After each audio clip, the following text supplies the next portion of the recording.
Hey there, welcome to your wonderful, fabulous life. Now, today I'm going to give you 5 reasons why I stopped trying to be perfect.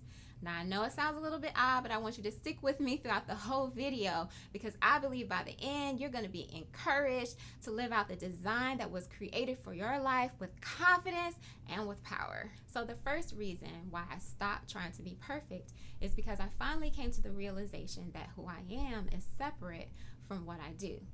See, we don't necessarily achieve perfection. Rather, we receive perfection from God.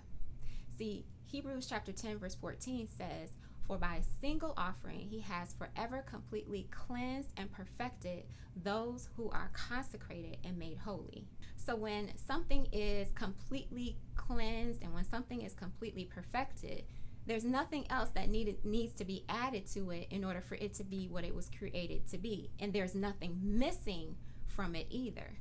See, a lot of times we end up getting to this situation where we feel like we have to prove ourselves to ourselves. So we have to achieve a certain level of education, or we have to achieve certain things, or we have to prove to all the people who were the haters when we were growing up, or the people that didn't believe us or support us, that we are really somebody special, that we really are what we say we are. And a lot of times we even think we need to prove it to ourselves.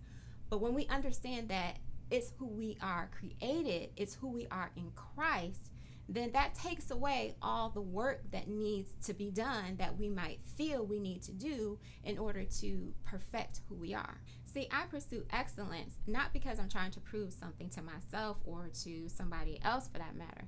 I pursue excellence because I have an understanding of who God has made me to be on the inside, that He's made me complete, that He's perfected me through the blood of Christ. And because of that, I want that to now affect what happens on my outside. So I'm living from the inside out, and I'm not necessarily looking at it the other way around, where I'm thinking that something I do on the outside is going to change the condition of who I am on the inside. So now, in order for me to share with you the second reason why I stopped trying to be perfect, I want to share the story with you. So I was sitting down with my journal one day, going through it, spending time with God, and I was really in a place of frustration. And so as I'm sitting there, I was frustrated because I really felt like my shortcomings and some mistakes of the past were pretty much laying the framework for where my future was going. And so as I'm sitting there with God, I heard this on the inside. I heard, "What defines you limits you." And as I thought about it, it really was a profound statement. What defines you limits you. See, if you're defined by how much money you have in the bank, then you're limited by how much money you can attain. And so likewise, because I was allowing shortcomings and mistakes of the past to define me, I was allowing my life to be limited by those shortcomings and by those mistakes. So it's not that I'm saying that we need to deny that we've made certain mistakes in our past, or that we need to deny that there is the existence of certain shortcomings that we have to face in life. But what I am saying is that those shortcomings, however big or however small they may be, are not bigger and not greater than who you are on the inside. They don't define you, and they don't change the essence of who you've been created to be. So now the third reason why I stopped trying to be perfect is because, I just wanted to be more authentic and genuine in the relationships in my life. And I grew fed up with trying to present this picture perfect image to the different people that I loved and different relationships I had in my life. And I came to the understanding that authenticity requires uniqueness.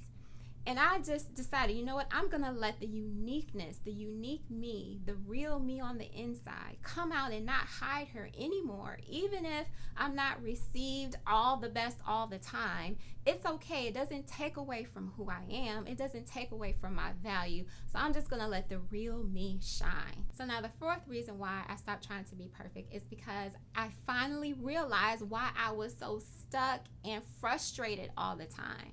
See, I was one who would say up and down that I was a perfectionist to the T, and I would be proud of it. I would say I just have high standards, and that's what I'm all about. And so I didn't realize that perfectionism was probably not something I wanted to associate myself with. You see, perfectionism is related to having a poor self-esteem.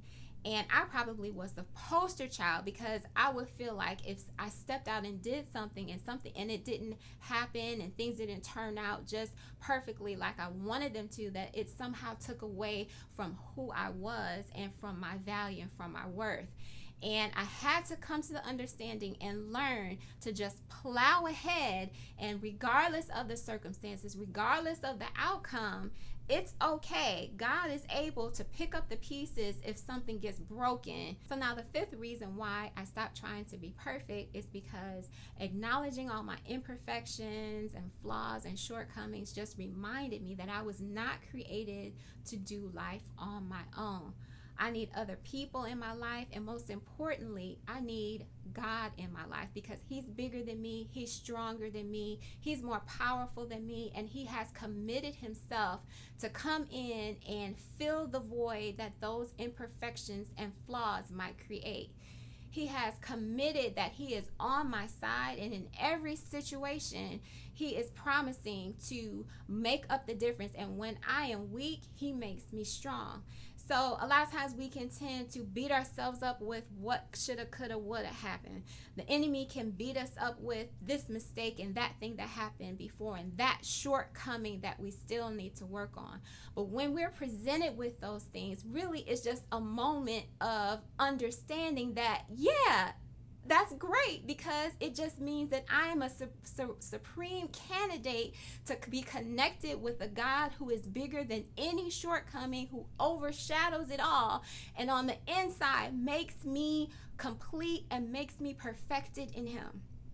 So I just want to encourage you with that today. You are flawless. You are complete. You are perfect in Christ. And as long as you can stay in Him, there is nothing that can take that away from you.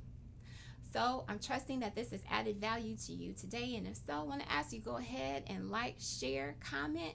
We'll look to see you next week. Be blessed.